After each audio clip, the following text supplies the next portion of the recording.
Hey, everybody, welcome back to the podcast. You're listening to the longest running superhero role playing game on Earth. I'm your host, the Game Master, and today we're talking about the Teen Titans. But before we get into it, smash that like button, make sure you're subscribed, ring the bell, and leave a comment. We've got an awesome community here, and it's all thanks to you guys. Thank you so much for being here. With all that said, let's dive in.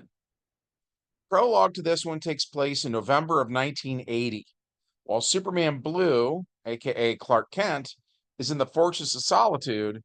A projection of the being known as Mongul appears before him. Superman asks who Mongul is and how he got in here. Mongul replies that he is transmitting this message from the safety of his ship via a scrambled signal that not even Superman, with all of his great powers, could hope to trace.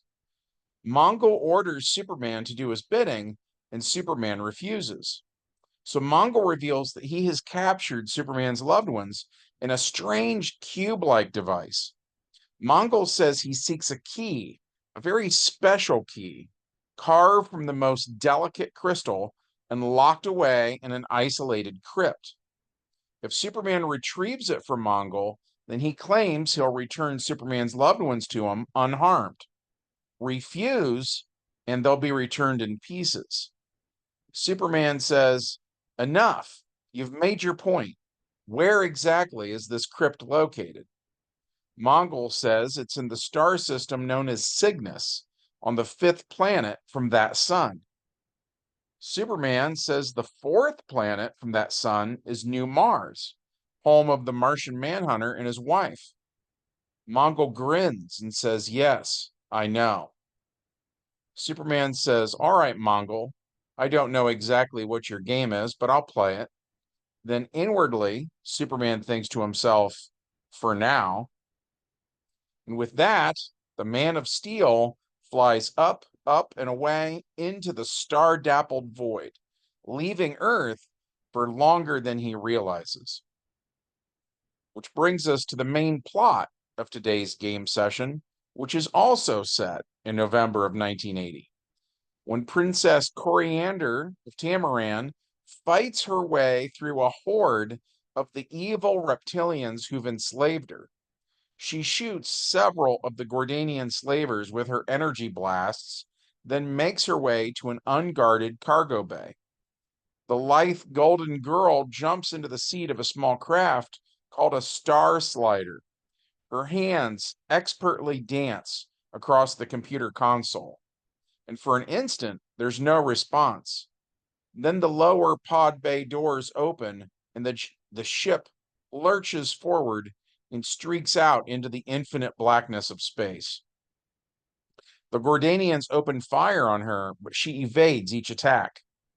Meanwhile, on Earth, the woman known as Raven appears before Robin, aka Jason Todd. Raven tells him that there are unknown forces at work right now, forces that demand a new team be formed. Raven says she has appeared to him in his dreams, hoping to give him glimpses of the future. And now that she's appearing before him in person, it is to seek aid. Raven says they'll need help. So Jason Todd calls the Tornado Twins, Barry Allen's daughter, Dawn, as well as Barry's son, Donald, and they both accept. So Robin goes to meet with them, and when he reaches the city block, an apartment building is on fire. So while the lovely red haired Dawn Allen fights the fire using air control, her twin brother, Donald, runs everyone to safety. Robin lends a hand putting out the fire, and Changeling, the hero formerly known as Beast Boy, arrives on the scene and tries to lend a hand. Then Donna Troy, formerly known as Wonder Girl, shows up to help too. Meanwhile, in New Jersey, at Newark City College, Raven appears before Cyborg. He's wallowing in self pity at the time, saying how his father turned him into a cybernetic monster and lamenting that he doesn't belong anywhere anymore. When Raven appears, she tells him that he belongs with her and those like her. Raven talks him into joining a team with his fellow superheroes. And by the time the conversation is done, Changeling, Donna Troy, Robin, and the Tornado Twins arrive on the scene. Robin offers to shake Cyborg's hand, but Cyborg turns him down, saying everyone's heard of the Boy Wonder before. Raven says the final member of their team is arriving on Earth as they speak, but her pursuers are close behind. Changeling prays that whoever she is stacked. And Donna tells Garth that he's a sexist pig. So he turns into a green pig and says, "You better believe it, beautiful. Oink, oink, baby." Raven tells them that their destiny awaits them at the United Nations Plaza. So they head there.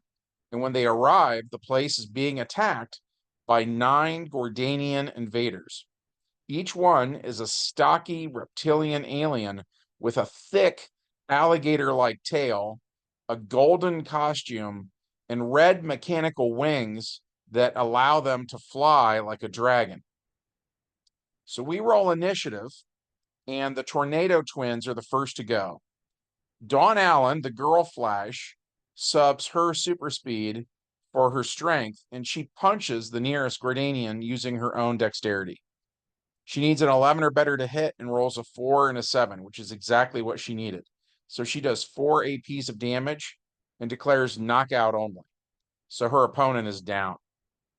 Her brother tries the exact same thing, but rolls a 1 and a 5, which is a miss. Donna Troy tries to punch one. She needs a 7 or better, and she rolls a 6 and a 4, which hits for 9 damage. She too declares knockout damage only, so her opponent is down. Starfire would be next in initiative order, but right now she's knocked out. The man finds her unconscious body and carries her back to his apartment. Jason Todd is next in initiative order, so he subs his martial arts of 6 for how hard he can hit. He needs an 11 or better, and he gets a 7 and a 9, doing 4 damage. That's exactly what he needed to knock this one out. Cyborg is next, so he uses 10 APs of Sonic Beam against one. He needs a 7 or better, and he rolls a 9 and an 8, doing 9 damage, knocking this alien out. Raven attempts to use broadcast empathy, but rolls double 1s, which means she loses a turn. Changeling is last in initiative order. He turns into a gorilla, which according to 3rd edition DC Heroes has a strength of 5 and a body of 5. He needs an 11 or better to hit and rolls a 7 and a 5, doing 2 points of damage to the alien he's next to. So out of the 9 aliens here, 4 are knocked out, and 5 are still awake. And of those 5, all of them are at full health except for the one that was fighting Changeling, which has 2 hit points left. So the one with 2 hit points attacks the big green gorilla that just hit him.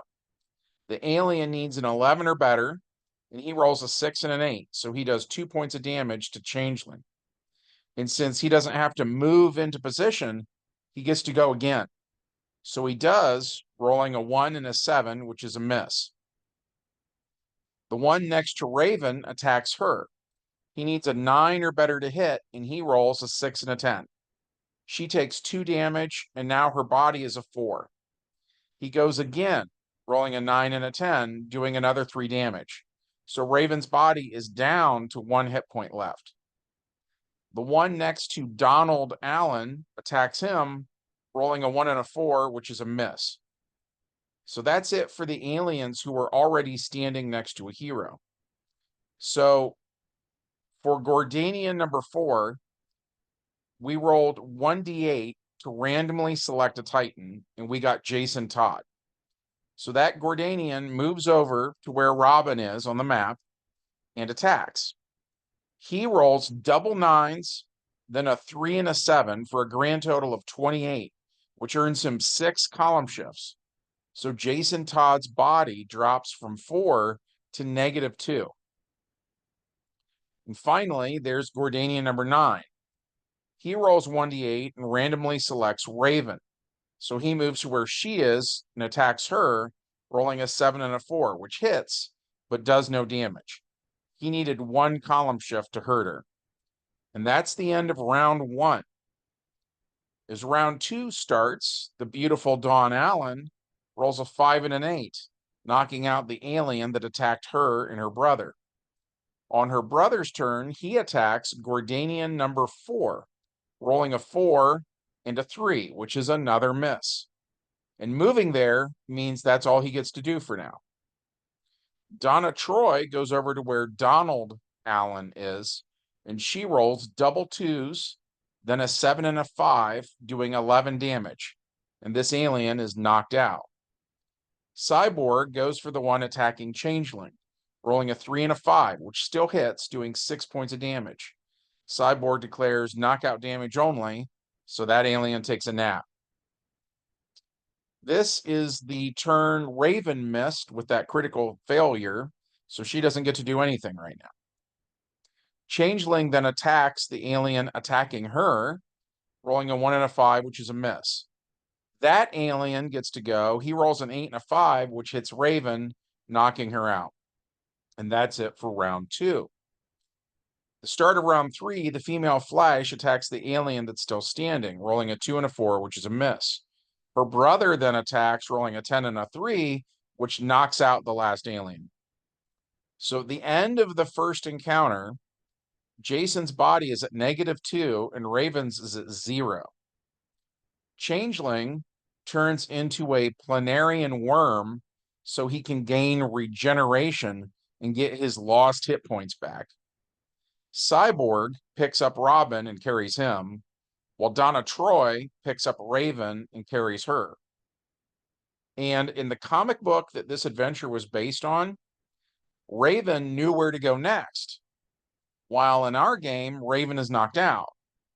So since that's not an option, Changeling turns into an eagle with flight and telescopic vision. He scouts around and he sees 2 Gordanians break into the man's apartment where Starfire was at. The man and the woman that he was living with are attacked, and then the 2 Gordanians start to carry Starfire back to their ship. So Donna Troy flies up to where the Gordanians are, and they have those red artificial wing things, so they're flying. And she goes to the one who is carrying Starfire, and she attacks him, rolling a 6 and a 10, which hits. The Gordanian takes 11 points of damage and is knocked out and drops Starfire. The Tornado Twins were holding action, so they use air control to cushion the fall of both Starfire and the Gordanian who was carrying her. On Cyborg's turn, he shoots the other alien with his sonic beam, rolling an 8 and a 10, taking its body down from 4 to 0. On the Gordanian starship, a reptilian helmsman reports to Commander Trogar, telling him that the landing party has failed to retrieve Starfire. Trogar tells his communications officer to contact the tribunal. They will want to send a war fleet to obliterate this interfering world. Which brings us to our epilogue. With Superman Blue on Warworld right now, it's Superman Red who has to deal with the Gordanian Warfleet. And this is the beginning of Superman Red becoming a bigger deal in the 1980s. In World War II, he was fighting the Axis powers in Europe, and most Americans had no idea he even existed. In the Silver Age, it was the Red Scare that kept him from being more of a public figure. When Darkseid showed up in the early 70s, people saw Superman Red's evil twin on live TV, and that messed up things for him. So time and time again, Superman Red keeps getting screwed over. But now, for the first time in his very long career, people get to see him save the world from reptilian invaders, and he finally gets his 15 minutes of fame. Of course, Superman Blue eventually returns from Warworld after being forced to be a gladiator there for the amusement of Mongul. And when he finds out what Superman Red did, they finally invite Superman Red to join the Justice League of America. Until 1984, when the Justice League of America disbands for a while and is replaced by the Justice League of Detroit. But that's a story for another day. We enjoyed this one. We hope that you did too. If so, as always, smash that like button. Make sure you're still subscribed. Ring the bell for notifications, and be sure to leave us a comment. From all of us here at the longest running superhero role-playing game on Earth, we hope you have a good one, and we'll see you in the next adventure. Bye.